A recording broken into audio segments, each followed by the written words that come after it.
अस्सलामु अलैकुम वरहमतुल्लाहि वबरकातुहू।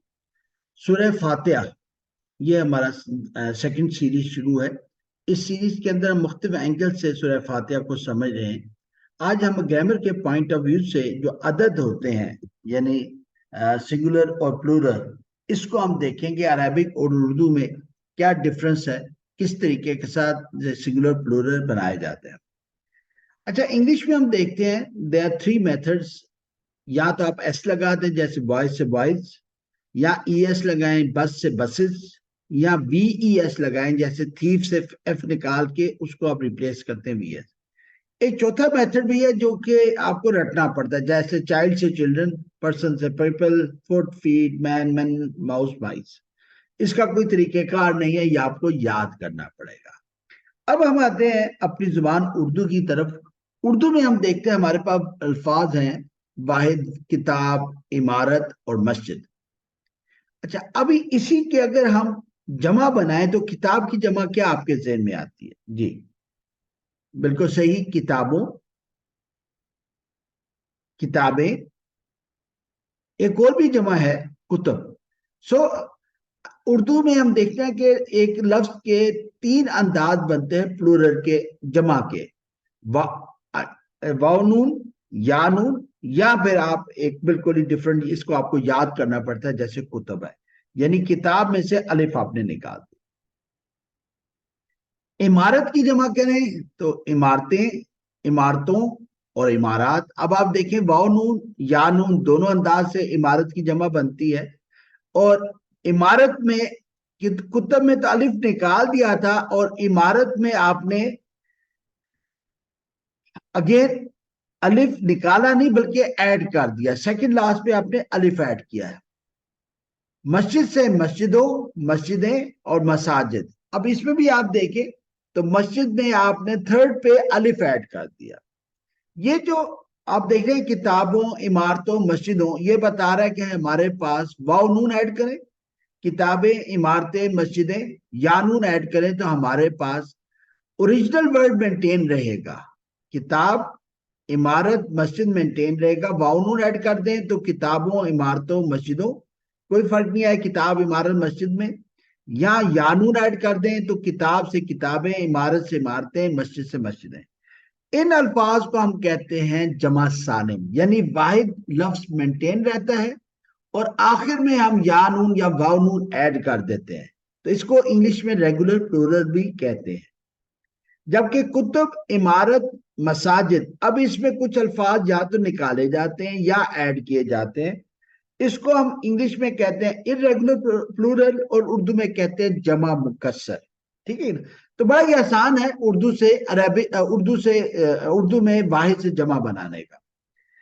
एग्जैक्टली यही तरीका अरबिक में इस्तेमाल होता है, यानी अरबिक में जो सिंगुलर से प्लूरल, वाहिद से जमा बनाने का तरीक़ाकार है, इसमें बिल्कुल एक ही तरीका कुलिया इस्तेमाल होगा।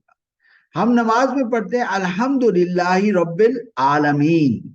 आलमीन उर्दू में आलमीन भी इस्तेमाल होता है, अरबिक में आलमीन जबर जेर पेश लगाते हैं, हरकत लगाते हैं तो आलमीन बन जाता है।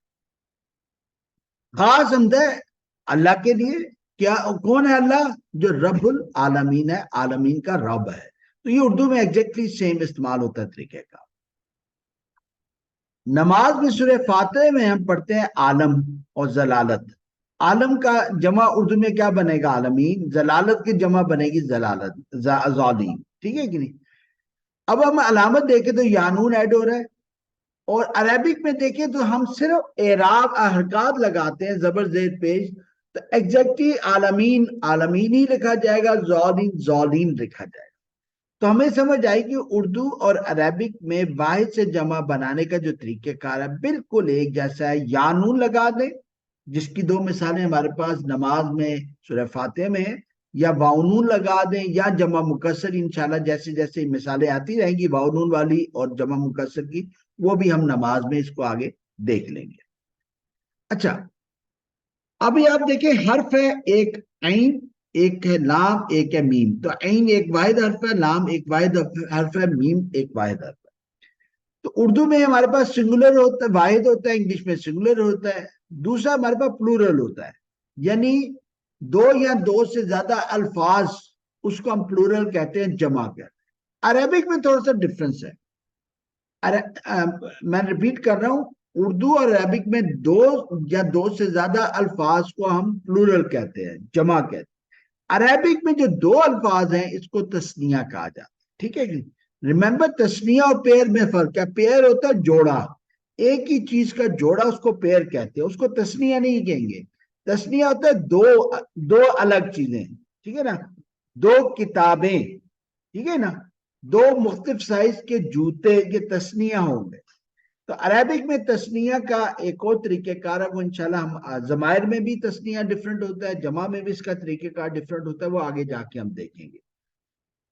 आपने देखा अल्हम्दुलिल्लाह कितना ही आसान है उर्दू से अरेबिक ग्रामर को समझना।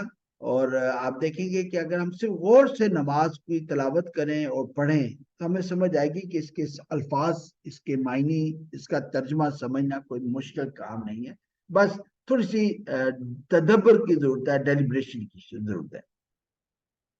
मेरी आप लोगों से रिक्वेस्ट है काइंडली कि जो भी आप लेक्चर सुनते हैं, अगर आप डायलॉग विद कुरान के ग्रुप में हैं तो उसमें आप उस लेक्चर को समझने के बाद अपनी वॉइस रिकॉर्डिंग शेयर करें, ताकि अंदाजा हो आपको कि आपको क्या समझ आई, और दूसरों के अंदर भी एनकरेजमेंट का मादा पैदा हो। और प्लस जब आप रिकॉर्डिंग करेंगे तो आपको एक कॉन्फिडेंस आएगा, और कॉन्फिडेंस की बेस पे फिर आप अपने बच्चों को, चाहे वो स्कूल के हैं या अपने आपके घर में बच्चे हैं, फैमिली में लोग हैं, उनको पढ़ने पढ़ाने का सिलसिला आपका इंशाल्लाह स्टार्ट हो सकेगा। जज़ाकल्लाह। अस्सलामु अलैकुम व रहमतुल्लाहि व बरकातहू।